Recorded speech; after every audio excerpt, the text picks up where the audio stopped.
So now let's compare where we were to where we are now. Massive improvement.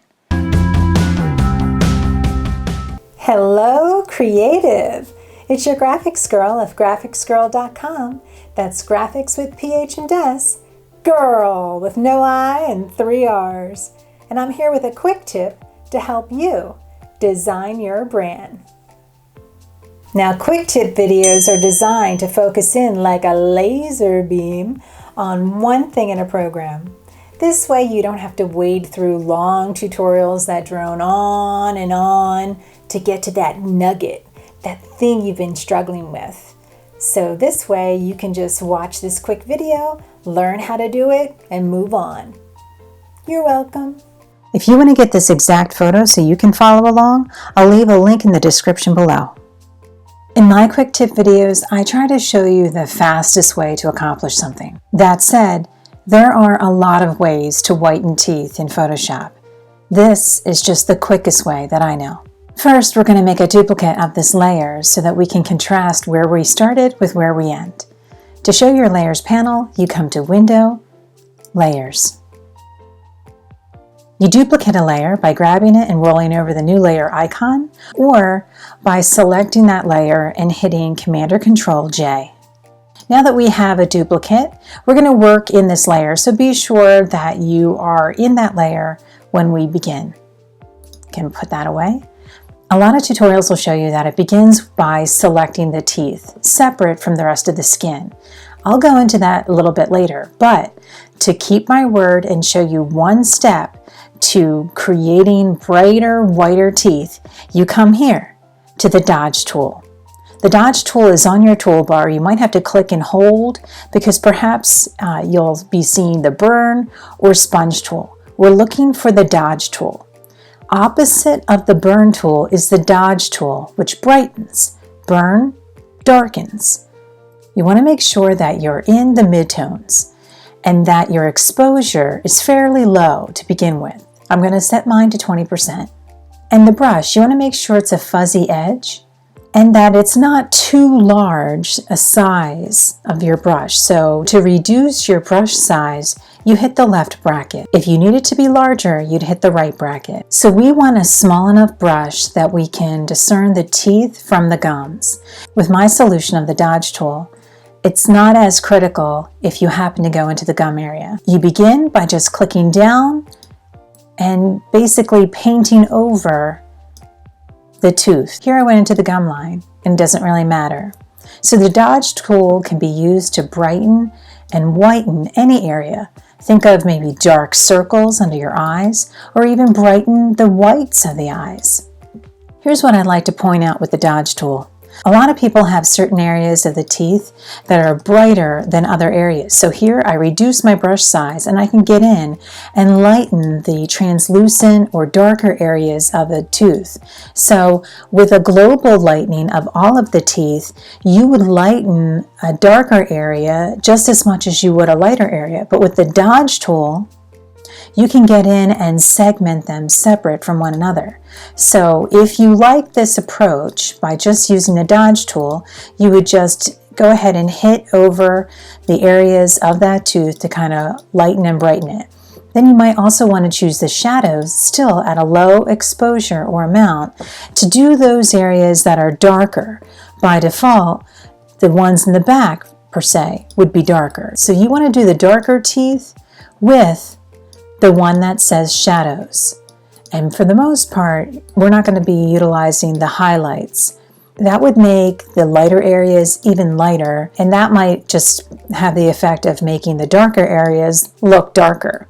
So it's using the Dodge tool with a combination of midtones and shadows at a low exposure with a nice fuzzy brush that you can make larger or smaller as the case may be. For the most part, I would say that this technique might do the trick. Let's take a look. Here's our original, and now here's what we were able to achieve just with the Dodge tool. Again, you're just using one tool, the Dodge tool, and you're going between the midtones and the shadows at a low exposure. What I like about this technique is you see here in the original photo that she had certain areas that were more translucent in her enamel. That's common. A lot of people have that. And some people even suffer from those white spots on their teeth from too much fluoride as a child. So here with the Dodge tool, I was able to kind of get in on those translucent areas and focus just on those to make them lighter and brighter, to even out the tone. You see? I'm going to zoom in so you can really see this. You see, look right here. Now, improved, right? Translucent, more solid. You want to do a mixture of zooming out to get the full effect and also zooming in so you're sure that you know exactly where you're focused in at. Maybe I'll do one more here, focusing in on the midtones and just kind of bumping up the darker area. Now when I pull back, before, after. So make sure you have a nice fatty brush just to kind of hit them all out. All right, so this might be enough to fix the majority of your photos, right? And if you go too far and you don't like what you've done, you can always come back to the history panel, or you can hit Command-or-Control-Z or Edit, Undo. So that might be enough to fix the majority of your photos. But you see here how her bottom teeth were a little bit more yellow than on the top. And when I hit it with the Dodge tool, and it's brightening it up a bit. But overall, you see my point, right? That the bottom had a little bit more plaque or appeared a little bit yellow. Here's where sometimes I'll just hit it once with a big old fatty brush.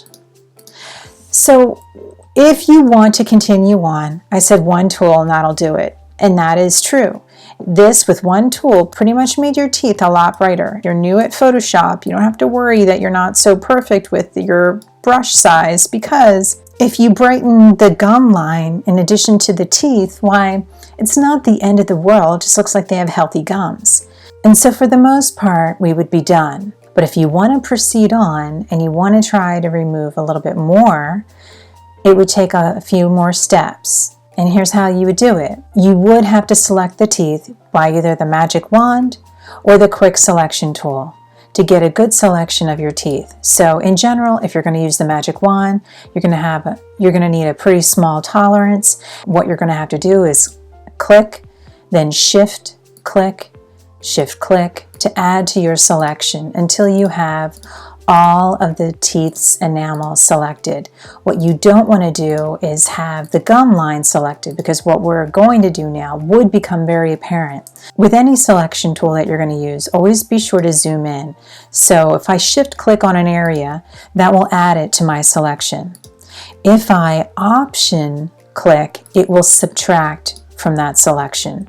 So you can do a combination of multiple shift clicks or option or alt clicks to get just the teeth. So you could select all of this faster by increasing your tolerance. However, that might select too many things. So to me, I rather have a low tolerance and shift click and keep shift clicking to get my full selection that I want, versus having to use alt or option to decrease my selection. It's only after you have your entire selection, and if you go too far, you can always hit Command-or-Control-Z to undo, when you get your selection. And this is the hardest part of doing this. And if you don't already know, Photoshop is all about selections. So to get rid of your selection, if you don't like that, you could Command-or-Control-D to deselect, or come up to the select menu, deselect. So if you don't like the magic wand, you could use the quick selection tool. It really depends on your picture. I'm going to deselect that and show you that if you start with a fairly small brush and you get in and you pan into all of the teeth that you'd like to select, you could quickly select these. However, it's very easy to select the whole inside of the mouth. So for teeth here, I would probably go with ye old magic wand. Or there's one more way to make the selection, and that is with the magnetic lasso tool. You'll find the magnetic lasso tool bundled under the lasso tool. It's called magnetic because like a magnet, it's attracted to the object that you're tracing. If you ever need to reset the point, you can click down and then continue just to drag and hover over that which you want. So very quickly here, you can allow it to select just the teeth separate from the gums. We're going to just quickly do this so that you can get the point. Feel free when you do it to take your good old time, because in this method, it is important that your selection be as good as it possibly can be.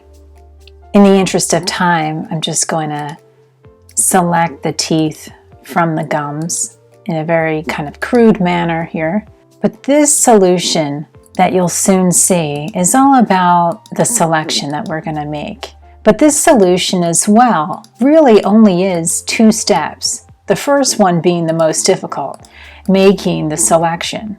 Once you have the selection, you're really just going to adjust the saturation and lightness and brightness of the enamel in the teeth. In this way, when you're removing the saturation of a particular color channel, in this case yellow, you'll see that the teeth become even whiter than what we were able to achieve with the dodge tool.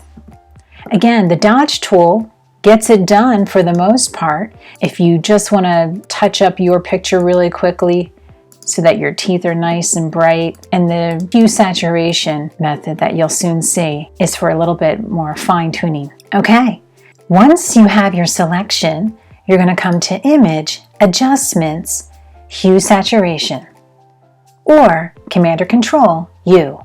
In the Hue Saturation dialog box, you can see there are control sliders for saturation and the lightness. But more importantly, you can do this not only just for the masters, but look, you can focus in just on the yellow information. So with just yellow selected here, I can reduce my saturation all the way down. You can see it is whiter. See, all the way to the right, crazy orange yellow. All the way down, it is a lot whiter. Next, you can increase the brightness here all the way to the right, super shiny bright white teeth. To the left, gray. So what if we went for maximum brightness here? Taking our saturation all the way down and our lightness all the way up, and I can click OK. So now let's compare where we were to where we are now. Massive improvement. But one last note, if you're not happy with your selection, or if you want to extend your selection out just a little bit more, once you have a selection, you can come up here under the Select menu, and you can modify your selection by expanding it, contracting it, feathering it. Let's try to expand our selection here by 2 pixels or so, and we're also going to feather our selection about 3 pixels. But just note that when I selected my magnetic lasso tool, I happen to have had a feather of about 20 pixels on it. Once I have my selection and I won't have any telltale harsh line between it and what I didn't select, I would come here to Image, Adjustments, Hue Saturation, or Command or Control U. In the Hue Saturation dialog box, let's focus in on just the yellows. Reduce our saturation down to completely remove yellow and increase the lightness. When I click OK, I can keep my selection but just hide the marching ants by hitting Command or Control H. I've backed out just a little bit here to take a look at where we are now compared to where we were. Big difference, right? So that's how you can whiten teeth in Photoshop, either with 1 step with the dodge tool, or with 2 steps by making a selection and then adjusting the hue saturation of the yellow channel. If you want to get this exact photo so you can follow along, I'll leave a link in the description below. So if you found this video helpful, give it a like, share it with your friends, and please subscribe to my channel. Okay. And don't forget, For free marketing, branding, and design resources, head over to graphicsgirl.com. That's graphics with PH and S, grrrl with no I and 3 R's. And I'm here to help you design your brand.